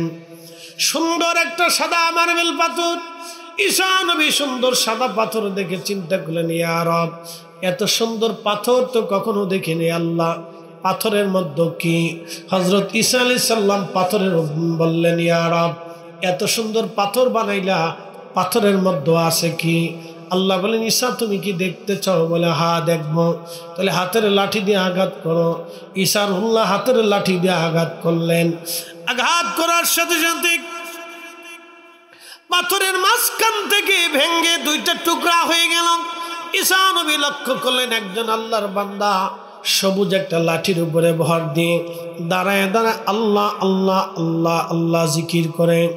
আল্লাহ নবী ঈসা বললেন, ওহে আল্লাহর বান্দা, পাথরের মধ্যে তুমি করো কি? বলে, আমি পাথরের মধ্যে আল্লাহর ইবাদত করি। বলে, কত বছর? বলে, 400 বছর ধরে আমি পাথরের মধ্যে আল্লাহর ইবাদত করি। আল্লাহু আকবার, ইয়া রাসূলুল্লাহ, জিন্দাবাদ। মনোযোগ দেন। কত বছর? 400 বছর। কিসের ভিতরে? পাথরের ভিতরে। আল্লামা ইমাম সাবরি নুজহাতুল মাজালিসের মধ্যে তিনি লেখেন, 400 বছর পাথরের ভিতরে। এখন প্রশ্ন করতে পারেন, ফরিদে হুজুর, পাথরের ভিতরে মানুষ কি করে বাঁচে? অক্সিজেন নাই, হাইড্রোজেন, নাইট্রোজেন কিচ্ছু নাই, সব মুক্ত। বাতাস নাই, কি করে সম্ভব? এখন আপনাকে প্রশ্ন করি, জবাব দিবেন। মুরগার ডিমের মধ্যে মুরগি বাসায় কে? আল্লাহ।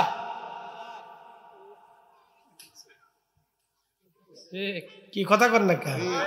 মুরগার ডিমের ভিতরে মুরগা কে বাসায়? মুরগি মুরগি মুরগি, বাচ্চা বাচ্চা, ডিমের ভিতরে বাচ্চা কে বাসায়? এরপরে যখন এটা বেরিয়ে আসতে চাই তখন মাথাটা ধাক্কা দিয়ে ফোটা করে উঁচা করে গায়ে আমি আসি কিন্তু, হ্যাঁ আমি আসি কিন্তু, ভিতরেতে বেরিয়ে আসে। কিন্তু তার আগে আল্লাহ তার এই মুরগির ডিমের ভিতরে বাঁচায় রাখছি। ইয়া রব, আপনি একটু চিন্তা করেন তো,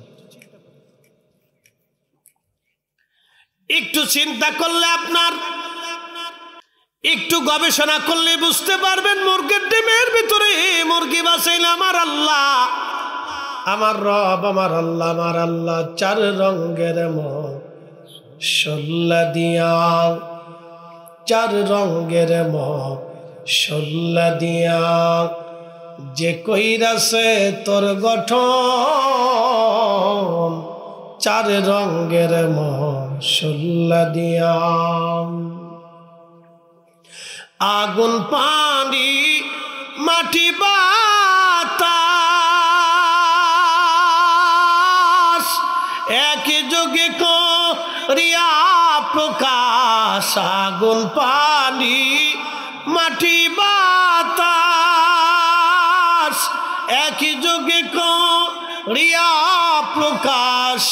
দেখিলি না তুই কইরা তালাশ, ওরে দেখিলি না তুই কইরা তালাশ, কোন জায়গা সে মহাজন, চার রঙের মশলা দিয়া,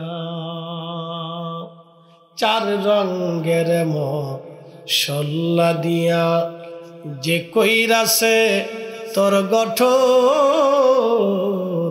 চার রঙের মশলা দিয়া।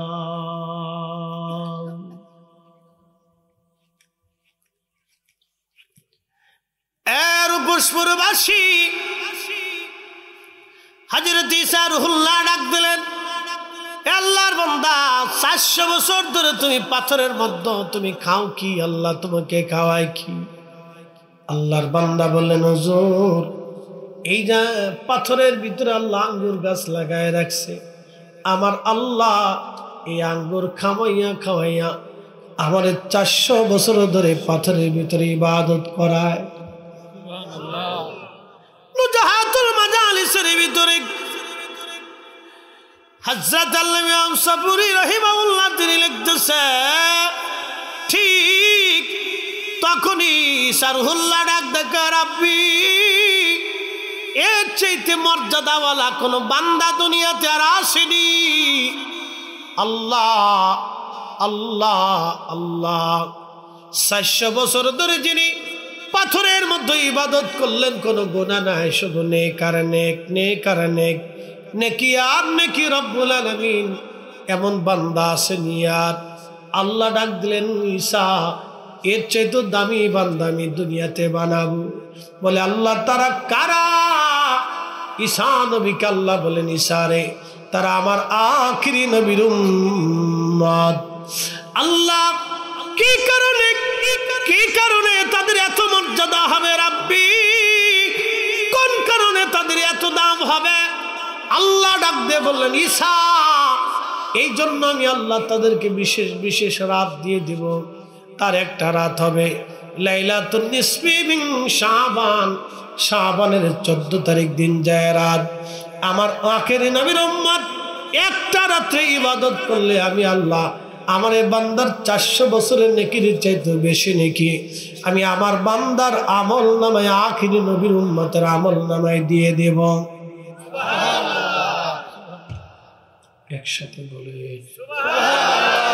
আরো জোরে, ত্রিভুবনের প্রিয় মুহাম্মদ বলেন, ত্রিভুবনের প্রিয় মুহাম্মদ এলো রে দুনিয়ায় রে, সাগর আকাশ বাতাস আয় রে সাগর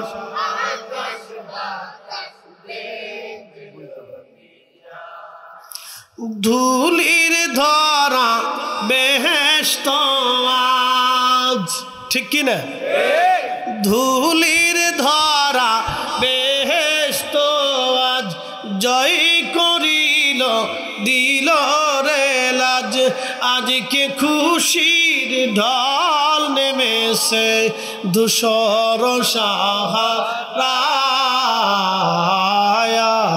রে সাগর আকাশ বাতাস দেখবি যদি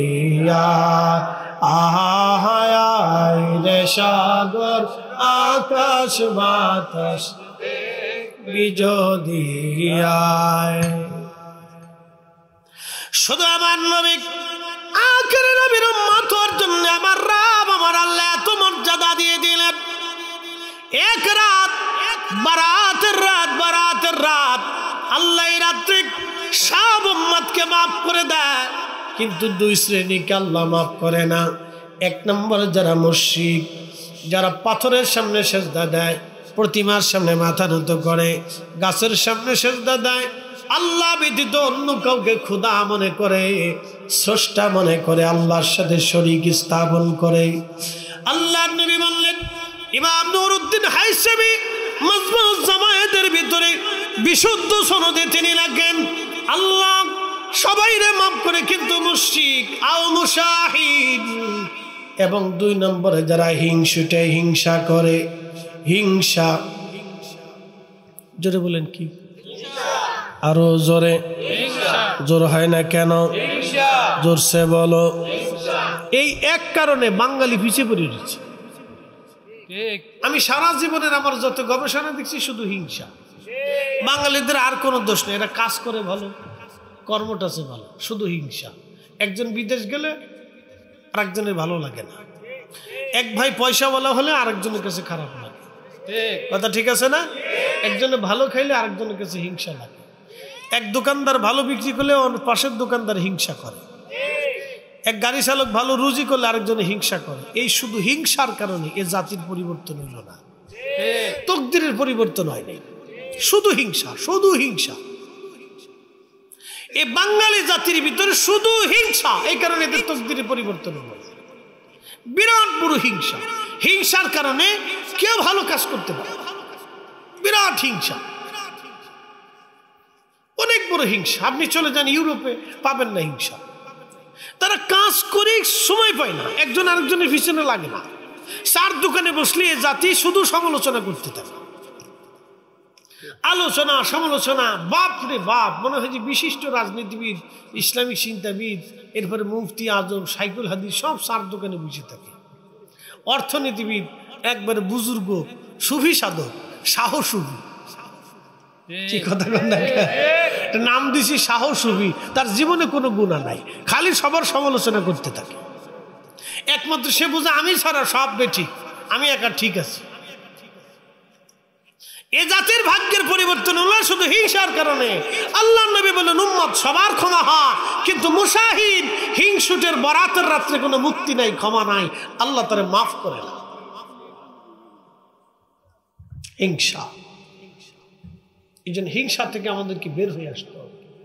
কেউ যদি ভালো খায় তাহলে আপনি দোয়া করেন যে আল্লাহ তুমি তারে ভালো রিজিক দিছো, আমারও রিজিক দাও। কারো জমিনে যদি ভালো ধান হয় তাহলে আপনি তার জন্য দোয়া করেন, আল্লাহ তুমি তারে ভালো ধান দিছো, তুমি আমারও ভালো ধান দাও। কি কথা ঠিক আছে না ভাই? দোয়া করেন, দোয়া করেন, হিংসা করেন। হিংসা থেকে বের হয়ে আসতে হবে, সবাইকে হিংসা থেকে বের হয়ে আসতে হবে। এই যে হিংসার রাজনীতি শুরু হয়েছে আজও পর্যন্ত যায়নি। রাজনীতির ভিতরে হিংসা, ধর্মীয়গতভাবে হিংসা, বিরাট বড় হিংসা, হিংসা হিংসি চলতেছে।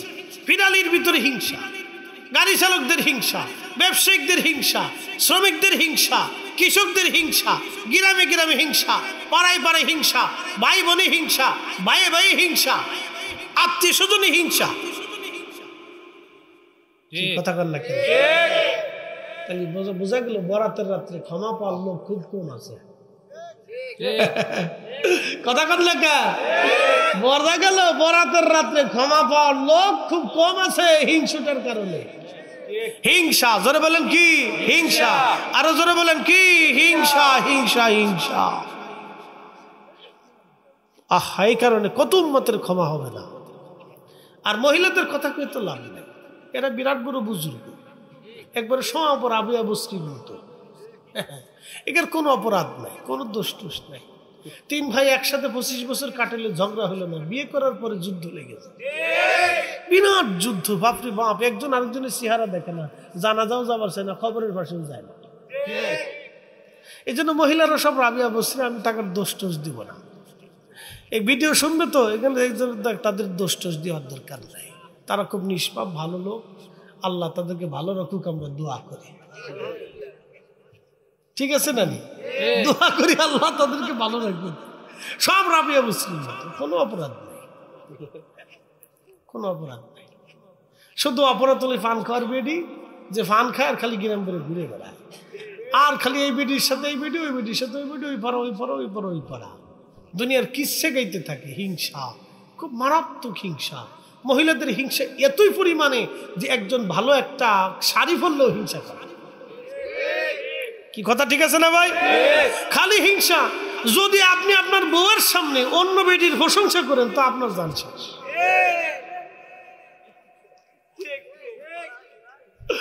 একবার রাবিয়া বসরি বললাম না, কোনো গুণা নাই তাদের, বিরাট বড় গুণ, তারা খুব ভালো। যদি খালি একবার আপনার স্ত্রীর সামনে অন্য বেটির প্রশংসা করেন তো শেষ। তো একবারে মরার একদিন পর্যন্ত আপনার এই খোঁটা শুনতেই হবে। তাহলে আপনি তৈরি থাকেন, লিখিতভাবে নিয়ে নেন যে মরার একদিন পর্যন্ত মনে আমাকে একটু শুনতেই হবে। প্রস্তুতি নিয়ে থাকবেন, মাথা ঠান্ডা রাখবেন, শুনবেন আর হাসবেন, আর কিছু করতে পারবেন না। হিংসা, কথা কন না কেন, ঠিক কিনা? হিংসা, আল্লাহ হিংসার কারণে এই বারাতের রাত্রে কত মানুষকে আল্লাহ মাফ করবে না তার হিসাব নেই। হিংসা। আপনি জানেন কত দামি রাত? এখন প্রশ্ন করতে পারেন, হুজুর এক রাত 400 বছর, এটা তো কমই হয়েছে, আরো বেশি। বেশিটা বলবো, কমনই বেশিটা, একসাথে বলেন আল্লাহু আকবার। এবার বেশিটাই আছে। ঈসা আলাইহিস সালামকে আল্লাহ এক রাতের এত দাম, বাকিটা তো পড়ে রয়েছে। আল্লাহু আকবার। না না, আরো জোরে। এটা কি আমাদের গুণে না নবীর গুণে? আমাদের গুণে না নবীর গুণে? আমাদের গুণে না নবীর গুণে? নবীর কারণে এই মর্যাদা আমাদের, অথচ নবীর মর্যাদা বুঝলাম না। কথা কন না কে? নবীর শান ইজ্জত আজমতে গেলে অনেকের শরীরে চুলকানি আসে, অ্যালার্জি ব্যারাম আছে। কারণ কি? বুঝতে হবে তার শরীরে চুলকানি না, তার ইমানের চুলকানি। পৃথিবীর সবচেয়ে বড় ব্যাধি হলো এই ব্যাধিটা। এই ব্যাধি থেকে জাহান্নাম পর্যন্ত নিয়ে যাবে। আহা, কত কঠিন হবে হাসর, একটা মারাত্মক ব্যাধি এটা। এর উপর পুরবাসী মনোযোগ দিয়ে কথাগুলি শুনে যাবেন। আজ 400 বছরের হিসাব দিলেন, এবার আর একটু পরে হিসাব বলে দিয়ে যাই। ঈসা নবী বললেন, আল্লাহ এক রাতের এত দাম যদি হয়, বাকি রাতের বাকি মর্যাদার কথা তো এখনো বলোই নাই। আল্লাহ তাহলে আমারে ওই নবীর উম্মত বানাও, আল্লাহ আমার ওই নবীর উম্মত বানাও। হযরত ঈসা নবীর দোয়া আমার আল্লাহ কবুল করে নিয়ে বলেন, হ্যাঁ ঈসা, তোমাকে ওই নবীর উম্মত বানাই দিলাম। কিয়ামতের ময়দানের আগে তুমি আসবা পৃথিবীতে। ইমাম মাহদী যখন দুনিয়াতে আসবে, তাকে সাহায্য করার জন্য আল্লাহ আসমান থেকে, চতুর্থ আসমান থেকে আমার আল্লাহ ঈসা নবীকে 2 ফেরেশতার কাঁধে ভর দেওয়ায় ঈসাকে নামাবে। বর্তমান সিরিয়া নাম, আগে নাম ছিল শাম। এই শামের কোন এক সাদা মসজিদে, বাইতুল আকসার আশেপাশে হতে পারে, সাদা একটা মসজিদের উপরে তাকে নামানো হবে।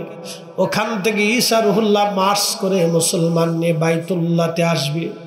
ইমাম মাহদী আলাইহিস সালাতু ওয়াস সালাম বাইতুল্লাহে দাঁড়ানো থাকবে। নামাজের সময় ঘনিয়ে যাবে। ঈসা নবী বাইতুল্লাহতে হেরেমের মধ্যে তিনি ঢুকবেন। কাবা শরীফের সামনে হযরত ইমাম মাহদী দাঁড়ানো।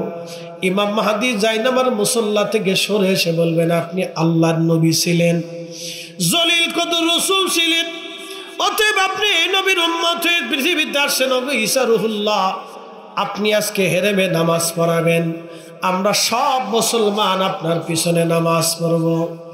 ঈসা নবী ডাক দিবে, ও মাহদী, ইমাম মাহদী, আমি ঈসা রুহুল্লাহ যদিও রসুল ছিলাম, নবী ছিলাম, কিতাবধারী রসুল ছিলাম, কিন্তু এই উম্মতের মর্যাদা দেখে আমি উম্মত হওয়ার বাসনা নিয়ে এসেছি। আমি এই উম্মতের মর্যাদা দেখে এই উম্মত হওয়ার বাসনা নিয়ে দোয়া করেছি, আল্লাহ কবুল করেছে। আল্লাহ আমাকে পৃথিবীর শেষ প্রান্তে তোমার সাহায্যের জন্য দুনিয়াতে পাঠাইলো আমার আল্লাহ। ওগো মাহাদি, আমি উম্মতের ইমাম হওয়ার জন্য আসি নাই, মাহাদি তুমি নামাজ পড়াবা, আমি এই উম্মতের ইমামের পিছনে নামাজ পড়ার জন্য এসেছি। আজকে আমি মুসল্লি হব, তুমি না ইমাম হবা। চিৎকার মেরে বলেন আল্লাহু আকবার। এই একসাথে বলেন আল্লাহু আকবার। নারে রিসালাত, ইয়া রাসূলুল্লাহ, আহলে সুন্নাত ওয়াল জামাত জিন্দাবাদ, জিন্দাবাদ। আল্লামা মুফতি জহির ইসলাম ফরিদী সাহেব জিন্দাবাদ, জিন্দাবাদ। আল্লাহকে যে পাইতে চায়, হযরতকে ভালোবেসে, আরশ কুরসি লৌহ কলম না চাহিতেই পেয়েছে সে। আল্লাহু সাল্লি আলা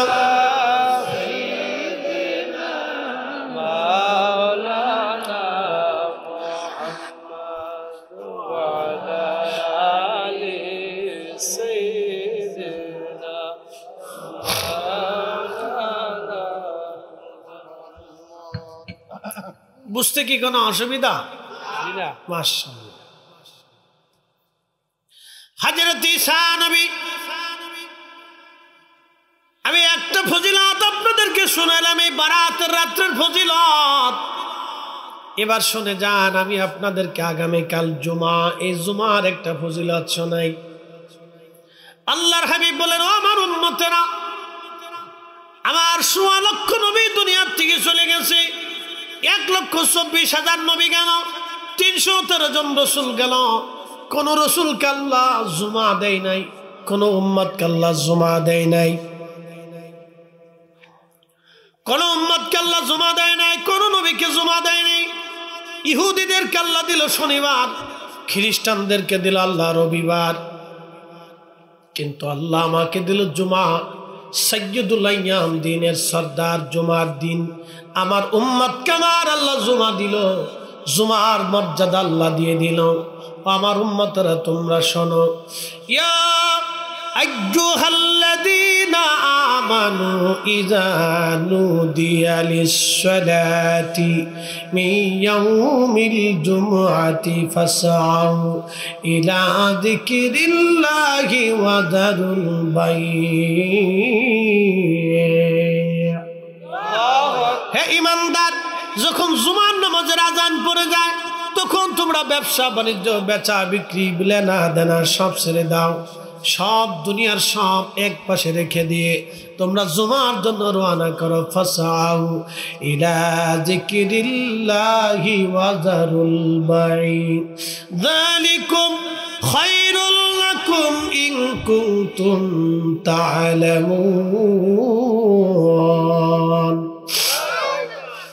হে ঈমানদার, জুমার নামাজে চলে আসো, দেরি করবা না, বাড়িতে থাকবা না, ব্যবসা বাণিজ্য ছেড়ে দাও, লেনা দেনা ছেড়ে দাও, কাজকর্ম ছেড়ে দাও, আহা কেনা বেচা ছেড়ে দাও, সব ছেড়ে দি তুমি নামাজের জন্য রওনা করো।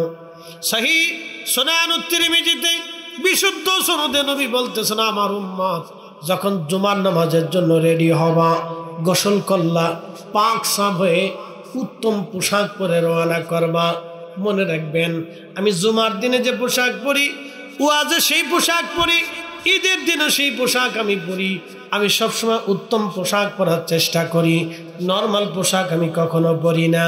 জুমার দিনও যেই পোশাক, মাহফিলেও সেই পোশাক, ঈদের দিনেও আমি সেই পোশাক পরি। উত্তম পোশাক পরি 3 অবস্থায়, মাহফিলে উত্তম পোশাক পরি, জুমার দিনেও উত্তম পোশাক পরি এবং ঈদের দিনেও আমি উত্তম পোশাক পরি। আল্লাহর নবী বললেন, জুমার দিন দিনের সর্দার, মুসলমানদের ঈদের দিন, খুশির দিন। জুমার দিনে সুন্দর পোশাক পরবেন, পোশাক পরিয়া সুগন্ধি লাগাইয়া অজু গোসল বাক্সা বইয়া রওনা করবেন আদবের সাথে। আল্লাহর নবী বললেন, ও আমার উম্মত, আমার জুমার দিনের একটা ফজিলত তোমরা শুনে নাও। ফজিলতটা হলো আমার উম্মত ওই আদবের সাথে মসজিদে আসবে। জুমার দিনে ইমামের পাশাপাশি এসে, মসজিদের কাছাকাছি ইমামের পাশাপাশি বসবে, অথবা মসজিদে আদবের সাথে বসবে, আদবের সাথে খুতবা শুনবে, ধীর স্থিরতার সাথে জুমার নামাজ আদায় করবে। নামাজ শেষ করে আমার উম্মত স্থিরতার সাথে ধীরে ধীরে ধীরে ধীরে পায়ে হেঁটে যাবে, পায়ে হেঁটে আবার আদবের সাথে বাড়ি চলে আসবে। আল্লাহর নবী বলেন, আমার উম্মত প্রত্যেক কদমে কদমে 1 বছর ইবাদত করলে যে নেকি হবে, 1 বছর রোজা রাখলে যেই নেকি হবে, প্রত্যেক কদমে কদমে আমার রব, আমার আল্লাহ, জোরে জোরে জোরে জোরে জোরে, প্রত্যেক কদমে কদমে 1 বছরের নফল, 1 বছরের ইবাদত, 1 বছরের রোজা, 1 বছরের ইবাদত, 1 বছরের রোজা, প্রত্যেক কদমে কদমে কদমে কদমে আল্লাহ লিখে দেবেন। বাড়ি থেকে মসজিদে, মসজিদ থেকে বাড়ি আসা পর্যন্ত প্রত্যেক কদমে কদমে আমার রব, আমার আল্লাহ নেকি লিখে দেবে, নেকি নেকি নেকি নেকি। এখন আপনারা তো বরাতের হিসাব দিলাম 400 বছর, এবার জুমার দিনের হিসাব দিয়ে যায়। বাড়ি থেকে পায়ে হেঁটে যদি 1000 কদম লাগে আপনার, তাহলে 1000 বছর। আসতে যদি 1000 কদম হয়, তাহলে আরো 1000 বছর। যাইতে যদি 500 কদম হয়, 500 বছর। আসতে যদি আরো 500, 1000 বছর। যাইতে যদি 200 কদম হয়, আবার আসতে 200, 400 বছরের সওয়াব। শুধু জুমার মসজিদে যাবেন আর আসবেন, হাঁটার মধ্যে সওয়াব পাবেন। প্রত্যেক কদমে 1 বছরের নেকি হাঁটার মধ্যেই পেয়ে যাবেন। বাকি নেকি তো বললামই না। একসাথে বলেন না, হ্যাঁ হ্যাঁ, জোরে জোরে আল্লাহু আকবার। আমাদের গুণে না নবীর গুণে? জোরে বলেন, আরো জোরে, জোরসে বলো। এই নবীর দুরূদ চলবে না বন্ধ হবে, এই নবীর শান চলবে না বন্ধ হবে, এই নবীর সালাম চলবে না বন্ধ হবে, এই নবীর ইজ্জত চলবে না বন্ধ হবে, এই নবীর গুণগান চলবে না বন্ধ হবে।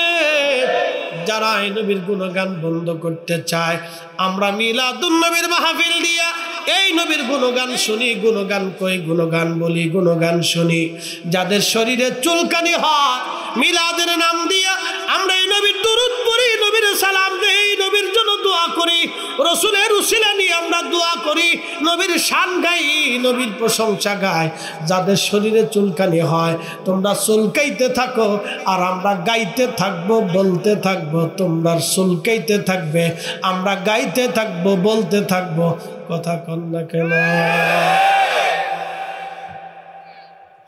হা হা হা, কেবল 2টা কইছি, এরকম হাজার হাজার এখনো কইরে দিয়েছি, শুধু নবীর কারণে। কথা ঠিক আছে না?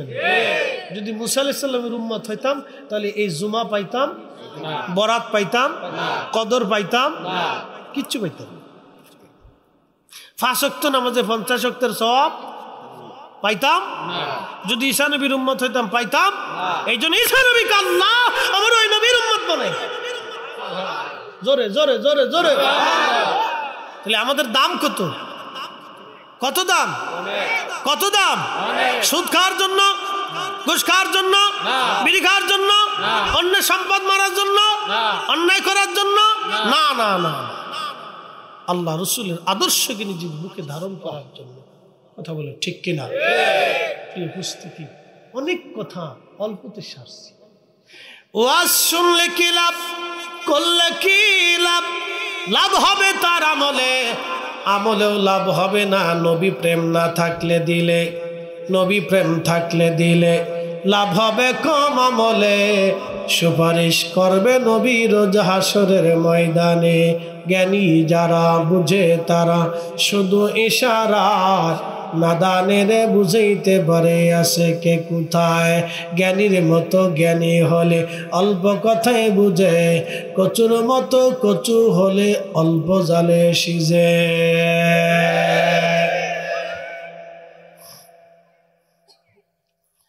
এ মুসলমান, আহা, আমি শুধু আপনাকে নবীর উম্মতের ফজিলত শুনাইলাম, শুধু সামান্য ফজিলত শুনাইলাম, বাকিটা এখনো বলা হয় নাই।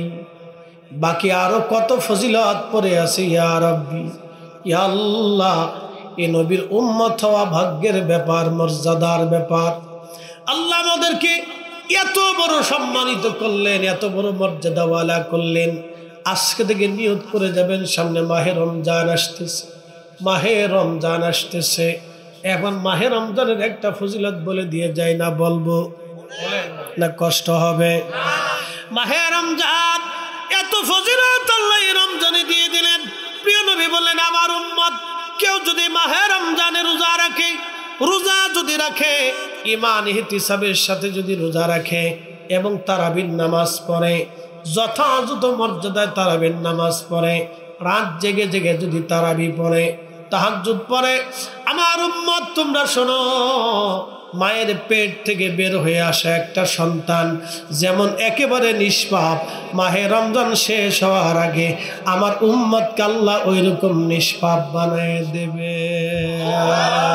গুফিরা লাহু মা তাকাদ্দামা মিন যামবিহি, আমার রাসূল বললেন তার জীবনের সব গুনাহ মাফ মাফ মাফ মাফ। একসাথে বলা যাবে কি মারহাবা? একসাথে বলুন কি? মাফ। কি রাখলে? রোজা রাখলে। কিসের সাথে? ঈমান ও ইহতিসাবের সাথে। সুদের টাকা দিয়ে না, ঘুষের টাকা দিয়ে না, অন্যের মাল কেড়ে খাওয়ার টাকা দিয়ে রোজা রাখা যাবে না। কথা ঠিক আছে না? নি হালাল খাবার দিয়ে। যদি বলেন কি খাবার? হালাল খাবার। এ মুসলমান, হালাল খাবার দিয়ে রোজা রাখেন, হালাল খাবার দিয়ে ইফতার করেন, তারাবির নামাজ আদায় করেন। কয় রাকাত? 8 রাকাত না 20 রাকাত? 20 রাকাত। যারা 8 রাকাত বানাইলো ওরা নামাজ পড়, মসজিদে জুতা চোরও যায়। আমার ঢাকাতে আমার হাউজিং এর মসজিদ, হাজার হাজার মুসল্লি হয়, 4 থেকে 5 হাজার মুসল্লি প্রত্যেক জুমায় হয়। বাজান, হাউজিং এর তো সব কোয়ালিটির মানুষ আছে, ধনী থেকে দরিদ্র সব ধরনের মানুষ এখানে আছে, বুজুর্গ থেকে দুষ্ট, কোনো কিছুই বাদ নাই। প্রত্যেক জুমাতে জুতা চুরি হয়, চোর ধরা যায় না, প্রত্যেক জুমাতে চুরি হয়, প্রত্যেক জুমাতে জুতা চুরি। তো জুতা যারা চুরি করে তারা চেষ্টা করে জুতা মোতা বেশি বিড়ি টিড়ি গাঁজা মাজা খায়। কথা ঠিক আছে? ওরা নিয়ে ওই গুলিস্তানের ওই পারে নিয়ে জুতা বিচ্ছে দেয়। আর এই গুলিস্তানে একটা মার্কেট আছে, সুরাই মার্কেট, মার্কেটই সুরাই মার্কেট। মার্কেট আছে জাকাতের মার্কেট, কত কোয়ালিটির মার্কেট, সুরাই মার্কেট, জাকাতের মার্কেট। হ্যাঁ, মার্কেটের শেষ নয়, খয়রাতি মার্কেট, কত কোয়ালিটির মার্কেট। তো মনোযোগ দেন, কথা শুনবেন। তো প্রত্যেক জুমাতে জুতা চুরি, প্রত্যেক জুমাতে। তো মসজিদে জুতা চোর আছে, নামাজ চোরও আছে। কথা কন না কেন? হযরত ওমর তারাবির নামাজ চালু করলেন 10,000 সাহাবীর উপস্থিতিতে, 10,000 সাহাবীর উপস্থিতিতে তিনি তারাবি চালু করলেন 20 রাকাত। হযরত শাহজালাল ইয়ামানি দেশে আসলেন 750 বছর আগে। 360 জন আল্লাহর ওলি নিয়ে আসলেন। যদি তারাবির নামাজ 8 রাকাত হতো তাহলে হযরত শাহজালাল ইয়ামানি 360 জন আল্লাহর ওলি, তিনারা 8 রাকাত তারাবি এই জমিনে বাস্তবায়ন করিয়া যাইত। তারা যেহেতু 20 রাকাত করছে, এ সিলেটের মুসলমান, হবিগঞ্জের মুসলমান, এটা কি বানিয়েছুম না? বানিয়াচুঙের মুসলমান, তাহলে শুনে যাবেন আজ আমরা কারো ফতোয়া মানব না। শাহজালাল 360 আউলিয়ারটাই ঠিক। এবার মক্কা মদিনা থেকেও যদি বড় হুজুর আসে তাকে মানা যাবে না, কারণ শাহজালালের জুতা টানার যোগ্যতাও হয় না। বলেন ঠিক কি না? কোন সন্দেহ আছে? তেলের গাড়ি তেলে চলে, হাওয়ার গাড়ি হাওয়ায় উড়ে, বিনা তেলে চালাই গাড়ি নবী সুলাইমান, আমরা সেই মুসলমান। আল্লাহর ওলিরা যে ইসলাম আমাদের দেশে নিয়ে আসছে এটাই ঠিক ইসলাম। এই ইসলামে মারামারি নাই, কাটাকাটি নাই, রক্তপাত নাই, খুন খারাপি নাই, অন্যের মাল কেড়ে খাওয়া নাই, অন্যের সম্পদ মেরে খাওয়া নাই, অন্যের বাড়ি ভাঙা নাই, অন্যের বাড়িতে আগুন দেওয়া নাই, অন্যের সম্পদ চুরি করা নাই। কথা বল না কেন? এত সুন্দর ইসলাম আল্লাহর ওলিরা আমাদেরকে দিয়ে গেলেন। এটার নাম তাসাউফ, এটার নাম সুফিবাদ। তাসাউফের ইসলাম, তাসাউফের ইসলামের ভিতরে শুধু মহব্বত আর ভালোবাসা, আদব লেহাজ, আদব মহব্বত সাহস, এটা হচ্ছে তাসাউফের ইসলাম। রসুল প্রেম, নবী প্রেম, নবীর আদর্শ, আল্লাহর কোরআনের বিধান। খুব মনোযোগ দিয়ে শুনে যাবেন। মাহে রমজান আসলে তারাবি পড়বেন 20 রাকাত, কম কম পড়বেন না। আমার দেশে যারা তারাবির নামাজ 8 রাকাত বানাইতে চায় তাদের চিন্তা আমরা 8 রাকাত তারাবি বানাবো। আজ পর্যন্ত তারা একটা পতিতলায় বন্ধ করতে পারে নাই, কিন্তু নামাজ কমাইছে। আজ পর্যন্ত একটা পতিতলায় থেকে বের করে আইনে পতিতার সংখ্যা কমাইতে পারছে? তার এই সংখ্যা কমায় নাই, কিন্তু নামাজের সংখ্যা কমাই দিচ্ছে। কি কথা কন না? কে বুঝে যাবেন, বুঝে তারপরে যাবেন। এগুলো হলো শয়তানি। একসাথে বলেন কি? শয়তানি, শতানি, শতানি। এগুলো মুসলমানদের ভিতরে ফাসাদ সৃষ্টিকারী। আল্লাহ ফাসাদ থেকে আমাদেরকে মুক্ত রাখুক, বলেন আমিন। অনেক বড় ফাসাদ, অনেক বড় ফাসাদ। এদেশের কত যুবক তারাবির নামাজই পড়ে। কি কথা আছে না ভাই? বহু মুসলমান নামাজই পড়ে না। এত চিন্তা হলো তোর 8 টাকা তার 20 টাকা, নামাজ না থাকলেই তো ভালো। এই চিন্তা করে যে নামাজ না থাকলেই তো ভালো। তোরা 8 টাকা তার 20 টাকা দিয়ে ঝগড়া করিস, না থাকলেই বলে এটা বাদ দিয়ে দিত, তাও বলা। ও নামাজই পড়ে না। মনোযোগ দেন। এই যে মাহে রমজান আসতেছে, একটা ফজিলত বর্ণনা করে দিয়েছে, খুব ইম্পর্টেন্ট। আল্লাহ রসুল বলেন, ও আমার উম্মত, তোমরা মাহে রমজানে যেটা আল্লাহর পথে ব্যয় করো, খরচা করো, আল্লাহ অন্য মাসে সেটারে 10 গুণ থেকে 70 গুণ, 70 থেকে 700 গুণ বাড়ায়। যেমন আপনি এখন দান করছেন, কি করছেন? দান করছেন 1 টাকা, তো আপনার আল্লাহ 1 থেকে 10, 10 থেকে 70, 70 থেকে 700 গুণ পর্যন্ত আল্লাহ বাড়াবে। কিন্তু মাহে রমজানে 1 টাকা দান করছে, যদি ইখলাসের সাথে দেন তাহলে কত গুণ যে বাড়াবে এটা আল্লাহ ছাড়া কেউ জানে না। না আসতে হয়ে গেছে, জোরে বলেন। বিগয়রি হিসাব, হিসাব ছাড়া। এখন কত গুণ যে আল্লাহ দিবে আল্লাহ ছাড়া কেউ জানে না।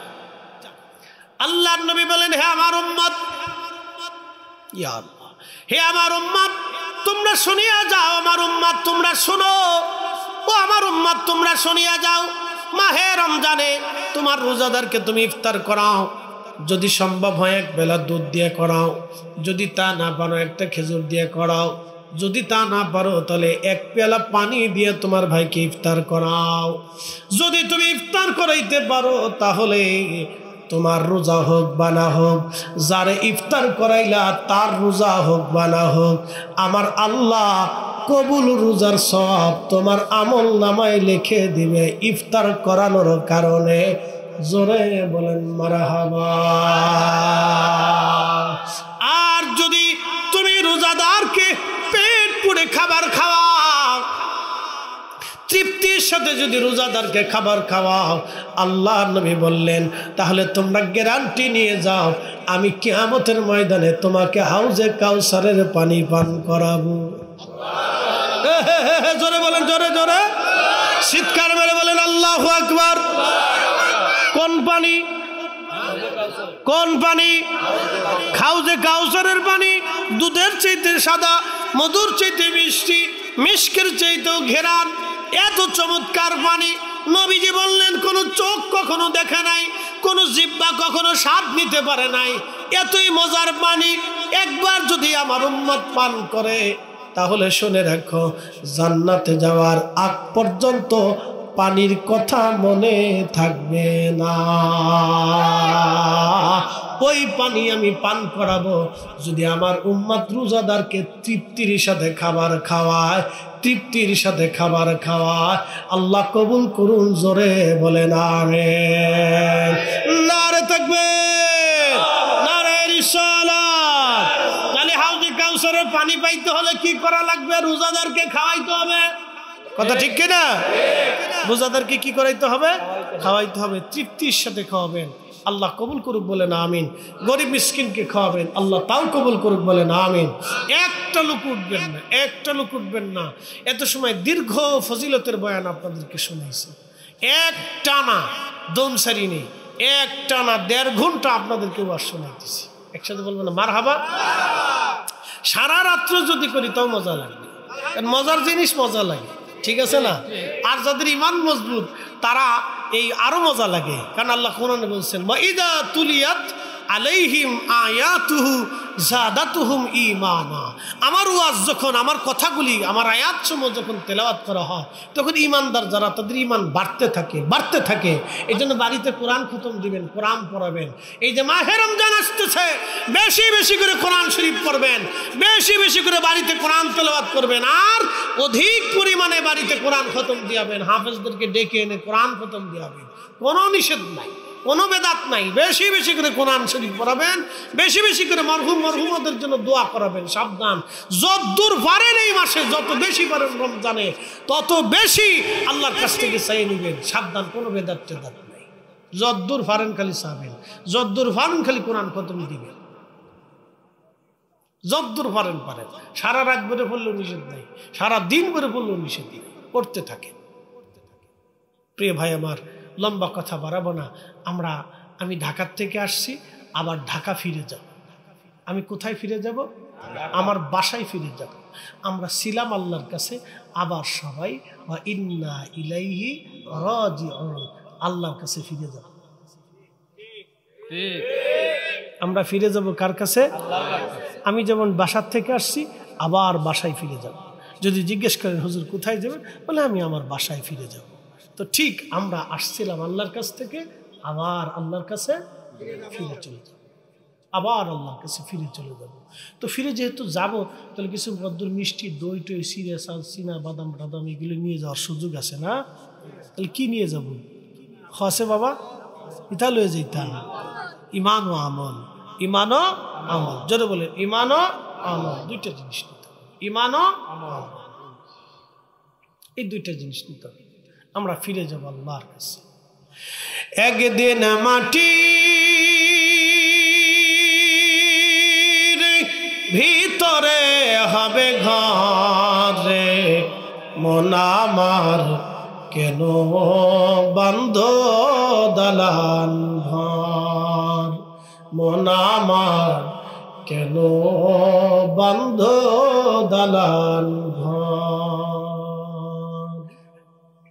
আমরা আল্লাহর কাছে ফিরে চলে যাব। আগামী বছরে, এই বছরে এই পোস্টারটা দিছে মিজানুর রহমান, দুবাই প্রবাসী। ফ্যান্ডেল দিছে শাহাবুদ্দিন ভাই, মাইক দিছে মামুন মিয়া। তিনজনে এবছর 3টে জিনিস দিছে। ফ্যান্ডেল দিছে শাহাব ভাই, পোস্টার দিছে মিজান ভাই, আর মাইক দিছে মামুন ভাই। আগামী বছরে পোস্টারটাকে দিবেন, মাইকটাকে দিবেন, হ্যাঁ